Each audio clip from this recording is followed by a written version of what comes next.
There is sadness and grief in Ukraine tonight as the bodies of the victims of downed Ukrainian Airlines Flight 752 are returned to their native country. The world is still waiting to find out exactly what happened in the moments before the plane was shot down by Iran. And as Abigail Bimman explains, there's concern the Iranian government may be backtracking on its promise to turn over the black boxes. At Kyiv's airport, a chance to remember 11 victims killed on flight PS 752 as their bodies return home. In Montreal, shared grief at this memorial. 57 Canadian citizens were on the plane, 29 permanent residents. We know 30 have now been buried in Iran, and the Prime Minister said this week families want about 20 victims to come home to Canada.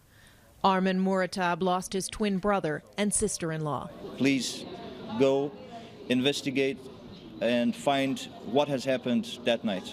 It was a necessary steps to stand up for the families. Canada's Foreign Affairs Minister flew to the cabinet retreat in Winnipeg straight from his rare face-to-face meeting with his Iranian counterpart. I stressed that, and I said, you know, Iran has a path to choose.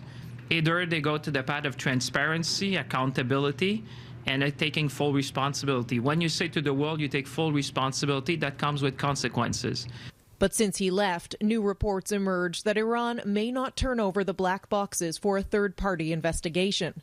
When Francois-Philippe Champagne heard that, he reached out again in writing to push for it. Perhaps the delay in handing over the black boxes related to something on that black box that may implicate Iran further. The two Canadian Transportation Safety Board investigators who were on the ground in Iran left for Ukraine Sunday after 6 days examining the wreckage. More are on standby for when a decision is made about the black boxes. I mean, I'm sure there'll be more of an update of what type of work that needs to be done. But one thing I can assure you is we're working very hard to making sure that that the investigation that is going to be conducted is going to be credible and independent. Not a lot of answers as the world waits for Iran's next move. And Canada doesn't have a lot of options after years of economic sanctions and no diplomatic relations with Iran.